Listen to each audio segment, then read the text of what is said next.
네, 안녕하세요. 디지털 목자 최정현입니다.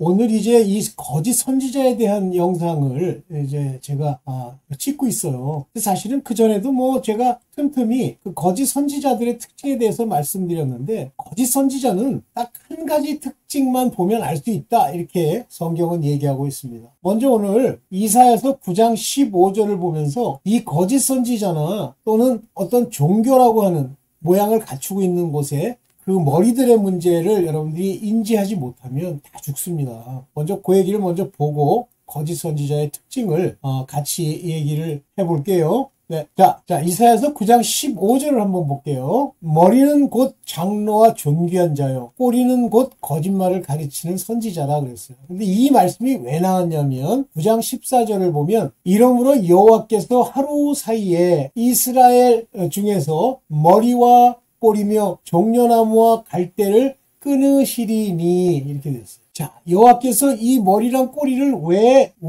이걸 끊으시겠느냐라고 하는 겁니다.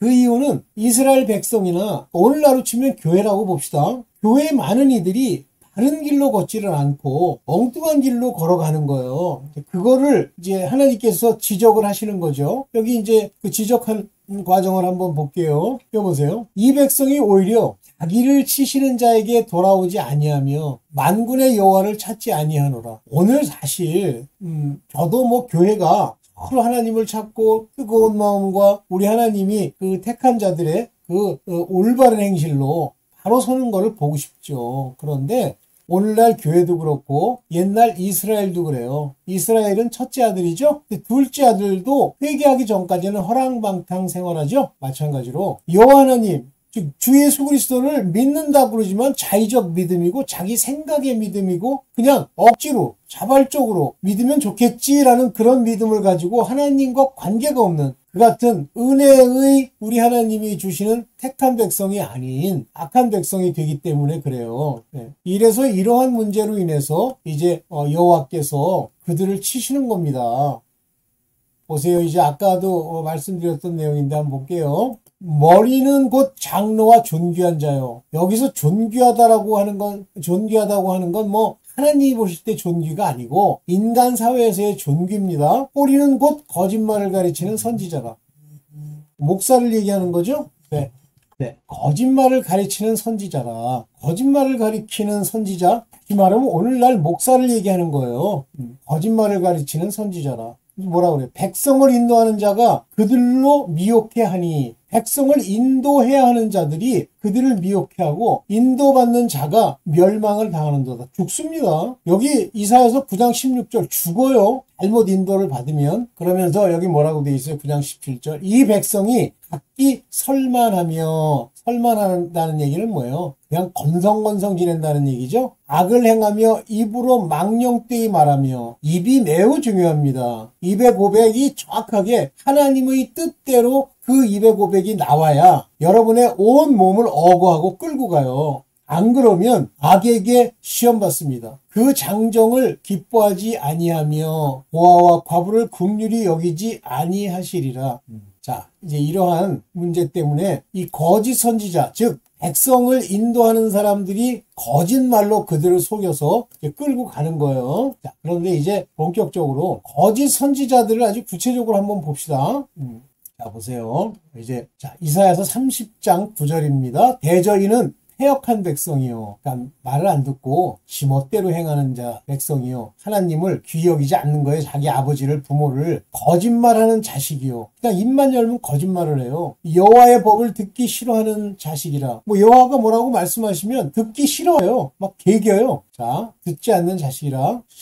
이사야서 30장 11절입니다. 너희는 정로를 버리며 바른 길, 그 길을 버리고 협경으로 돌이키라. 항상 어떻게 해서든지 좀 뭐 엉뚱한 데로 가게 해가지고, 죄송합니다. 이거부터 했어야 되는데. 자, 먼저 이사야서 30장 10절. 그들이 선지자예요. 이르기를 선견하지 말라. 선지자에게 이르기를 우리에게 정직한 것을 보이지 말라. 부드러운 말을 하라. 거짓된 것을 보이라. 이렇게 예를 들면 거짓과 정직한 것을 보고 싶지 않다는 게 아니라 그런 말 하는 사람을 더 좋아하고 따르는 거예요. 부드러운 말하라 거짓된 말을 할 것을 보이라. 즉 모든 거짓 선지자는요 이걸 하는 거예요. 정직하지 않은 이야기를 하면서 부드러운 말로 거짓된 것을 보이는 거예요. 그래서 바로 그들이 바른 길로 걷지를 않고 그냥 항상 뭐 좀 어떻게 첩경 지름길로 어떻게 가볼까 하지만 그런 식으로 네가 따라가기 때문에 이스라엘의 거룩하신 자로 그와 함께 있지 않게 만든 거예요. 거짓 선지자들이. 오늘날 다 그래요. 뭐 교회 목사가 설교하는 게 정상입니까? 네.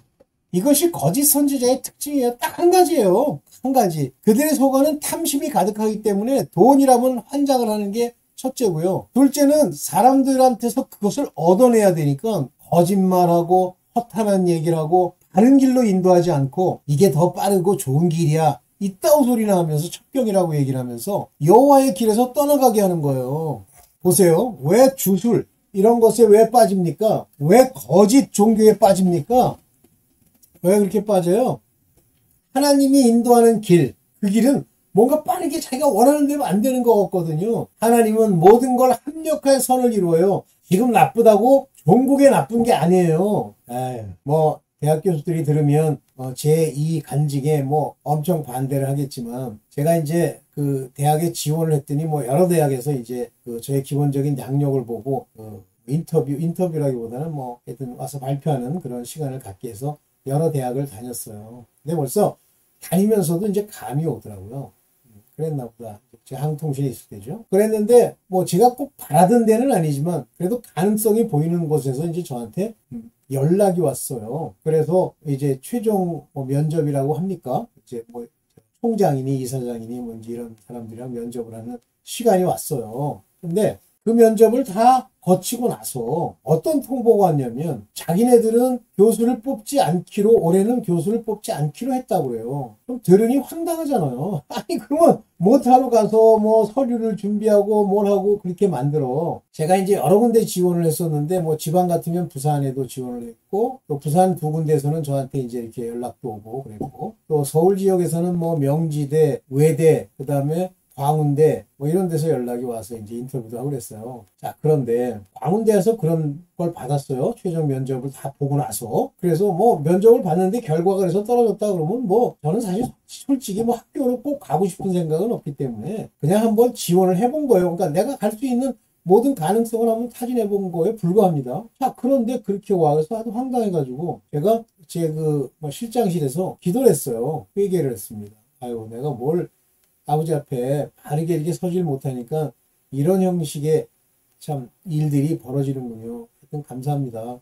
그리고 회개를 하고 있는데 그 학과장한테 전화를 좀 해보라 하는 그런 마음이 들어요. 그래서 학과장한테 전화를 드렸어요. 아니 안 뽑을 거면 처음부터 뽑지 말아야지 이게 무슨 이런 또 이상한 걸 받았습니까? 그랬더니 학과장이 황당해 하더라고. 자기네들은 그렇게 홍보를 했다는 얘기를 들어본 적이 없대요. 자기가 전화를 끊고 이제 자기가 좀 알아보겠다고 그래요. 알아봤어요. 근데 다시 이제 학과장한테 연락이 왔어요. 뭐라고 왔냐면 지금 학교 총장과 이사장 사이에 이제 분규가 있다 이거예요. 그래서 그 재단 이사 쪽에서 이제 그렇게 했다고 그러면서 만약에 이렇게 되면 그 학과의 기본적인 교수 부족으로 운영하기가 어렵다고 이제 막 강의를 했더니 결국 뽑는데 무엇으로 뽑기로 했다고 그러냐면 지금 기억도 잘 안 나네요. 무슨 대우 교수로 뽑기로 했다고 그래요. 그러면서 좀 죄송한 얘기지만 이제 이 대우 교수라는 건 뭐 교수로서 보장되는 건 아니고 대신에 연구실은 준다. 1년 동안만 대우 교수로 있으면 다음번에 좀 득이 되도록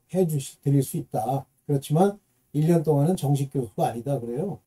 저도 황당하더라고. 그래서 이제 가서 그 교수들을 만나가지고 이제 얘기를 좀 했어요. 그러다가 제가 이제 뭐라고 그랬냐면 하여튼 내가 우리 집에서 우리 집사람이랑 한번 상의를 해보고 그리고 밥을 주겠다. 왜냐하면 한국통신은 뭐 월급도 그렇고 제 직책도 그렇고 뭐 여러 가지로 괜찮아요. 근데 학교라는 곳을 제가 가게 되는 근본 이유가 뭐냐면 뭔가 기도하고 아버지를 찾아가는 그 길에 좀 한국통신보다는 나을 거라고 생각하고 이제 지원을 했던 거거든요. 그러다가 이제 우리 집사람이랑 얘기를 하고 생각해 보니까 하나님의 일이라고 하는 건 우리가 알 수 없는 거잖아요. 그러니까 항상 뭘 선택하냐면 불리하고 좀 안 좋은 걸 선택하면 하나님이 그 다음 길을 여신다는 생각이 들어서 제가 하겠다고 했어요. 그랬더니 그런 답을 한 사람이 나밖에 없겠지 뭐. 당연하지 누가 대우 교수 월급을 100만 원을 주겠다는 거예요. 정확하게 한국통신의 3분의 1까지는 아닌데 한국통신에서는 거의 한 300만 원 정도를 받았거든요. 그때 당시 옛날에. 근데 100만 원 3분의 1? 아, 이게 무슨 황당한 소리야. 그래서 이제 허락을 하니까 나머지는 당연히 안 오죠. 그 이후에 이제 제가 여기까지 오게 됐는데, 이거 한번 보세요. 얼마나 많은 자들이 만약에 좋은 조건을 제시하면 뭐 총장한테, 총장까지는 아니지만 재단 쪽에 뭐 돈을 드립다 주고 계기고 이랬겠습니까? 교수들이요. 돈으로 들어온 교수들도 많습니다. 자기네 딴에는 뭐 아닌 것처럼 입 싹 씻지만요. 택도 없는 사람들이 교수가 된 거를 보면 저거는 돈으로 갖고 나는 게 나와요. 물론 뭐 그들이 가르치는 데야 뭐 큰 문제는 안 생기겠지만 그게 지금하고 어려운 짓입니까? 많아요. 물론 이제 한국의 그 유명 사립대 또는 뭐 명문대학교는 안 그렇죠. 그건 자기네들 저게 있기 때문에 이렇게 안 하는데, 그렇지만 은근히 인맥을 통해서 이제 뭘 하는 게 있어요. 교수라는 거. 그러니까 누가 타이틀이 교수다 그러면 조금 저는 저 개인은 정상으로는 안 봅니다. 특히 분야가 아주 전문 분야가 아닌, 우리처럼 뭐 컴퓨터라든가 이런 전문 분야가 아닌 중문학이니 뭐 국문학은 모르겠어요. 뭐 철학이니, 에휴, 제 친구도 뭐 옛날에 철학과 교수인데 이게 무슨 실력 있어. 막 대학이라는 대학은 다 떨어지고 막 뭐 이러던 친구예요. 그게 그냥 그 어디 건국대를 가가지고 거기서 막 계기다가 이제 운동권, 지금 저 정창래인가 그 인간 나온 그 대학에서 운동권이라는 이유로 이제 교수가 된 놈이 하나 있어요. 집안 자체가 다 저질이에요. 부부가 결혼할 때도요, 음행한 결과 결혼을 하는 거예요. 그게 음란짓을 했는데 하는요, 삶이요, 저는 좌파의 그 아주 내밀한 부분까지는 잘 모릅니다만 최소한 내가 알고 있는 우리 주변의 좌파는 정상이 아니에요. 뭐 그랬어요. 어쨌든 이와 같이 하나님의 일이라는 건 협력하여 선을 이루는 거예요. 그리고 그것도 내가 인내할 만큼만 줘요. 예를 들면 내가 뭐 광운대학교라는데 안 가면 망합니까? 근데 뭔가 득이 안 되잖아. 손해잖아. 그러니까 그런 상황으로 인도를 하시는 거예요. 그래서 항상 나쁜 길인 것 같은 걸 선택하면 그 다음 목적이 하나님의 뜻이 있으신 거죠. 바울이 예루살렘에 올라가면 잡혀서 이제 큰 곤욕을 치른다는 예언가들, 뭐 거기 말하는 뭐 아볼로인가 뭐 이런 친구들이 이제 그 딸내미들이 예언자잖아요. 근데 바울한테 그 얘기를 하니까 바울이 뭐라고 해요? 나는 주 예수 그리스도를 전파하는 일에 죽을 것도 각오하였노라 그러잖아요. 그리고 그 성령이 바울에게 내가 이제 이렇게 해서 이런 과정을 거치게 될 거라는 걸 이미 주신 거예요. 바울이 말을 안 들으니까 이제 서로 울고 서로 이제 악수를 했는데, 왜 울었냐면 이후로는 다시는 너희 얼굴을 보지 못하리라 한 것 때문에 가는 거예요. 근데 뭐가 중요합니까? 그래서 어쨌든 그런 과정으로 하나님은 인도하시는데, 귀신은요, 당장 내가 아는 사람이 하나 있어. 저한테 이제 상담을 하겠다고 온 거야. 할 필요도 없는데. 누가 이 복사 용지 있지 않습니까? 그 용지의 총 가격이 뭐 예를 들면 한 5천만 원어치쯤 되는 엄청난 양인가 봐. 그런데 자기한테 그냥 사업을 접기 위해서 뭐 2천만 원 정도에 이렇게 다 주기로 했다. 야, 이런 기회가 어디 있느냐. 하나님이 인도하신 기회인데 나한테 상담을 하는 거예요. 근데 나한테 왜 상담을 하냐? 나한테 왜 상담을 쥐가 필요하면 하면 되지. 돈이 없는데 내가 돈이 있는 거 같거든요. 저는요, 돈 가지고 뭘 안 합니다. 근데 그때는 그걸 몰랐는데 저는 그랬어요. 그거 하면 당신 망해. 왜 망하냐? 봐. 당신이 돈이 다 준비가 돼 있어. 그런 상태에서 그런 게 왔어. 그러면 해도 될 거야. 그러나 지금 당신 돈이 없잖아. 그런데 그걸 하라고 왔어. 그러면 당신 돈을 꾸거나 아니면 돈을 어떻게 마련하잖아. 그 순간부터 당신은 거기에 묶이는 거야. 여러분들 잘 들으십시오. 제가 이게 그냥 하는 얘기가 아니에요. 그렇게 묶여버리는 거예요. 그것이 원수마귀의 방법입니다. 눈앞에 환하게 보여요. 그래서 원수마귀의 길은요, 겉으로 보면 막 대로에 승승장구할 것 같은 모양으로 먼저 여러분들한테 비전을 제시합니다. 가면 죽어요. 그런데도 갑니다. 그건 가짜죠. 그래서 저 거짓 선지자들은요, 마치 뭐 헌금을 냈더니 뭐 그가 이렇게 돼가지고 사업에 크게 성공하고 이런 거짓말을 하는 소위 부흥사라는 인간이 얼마나 많은 줄 아세요? 그걸 믿고 또 하면 뭐 손해 안 보겠지 그래가지고 재산이라고 딱 어디서 썩어가는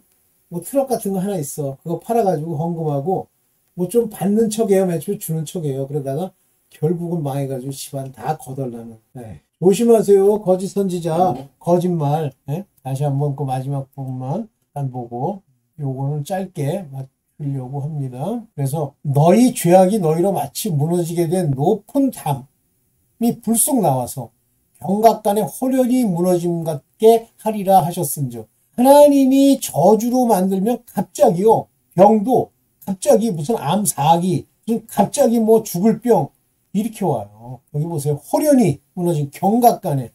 무섭습니다.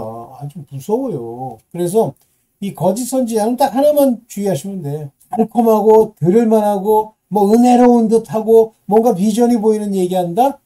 그거는 가짜 거짓 선지자예요. 오늘은 여기까지만 얘기를 하려고 그래요. 중간에 뭐 이상한 게 하나 있어가지고 그걸 좀 잘라내야 되는데 그런 정도만 얘기하고 이제 이 거짓 선지자 분별하는 건 이걸로 그냥 대충 맞출게요. 네, 감사합니다.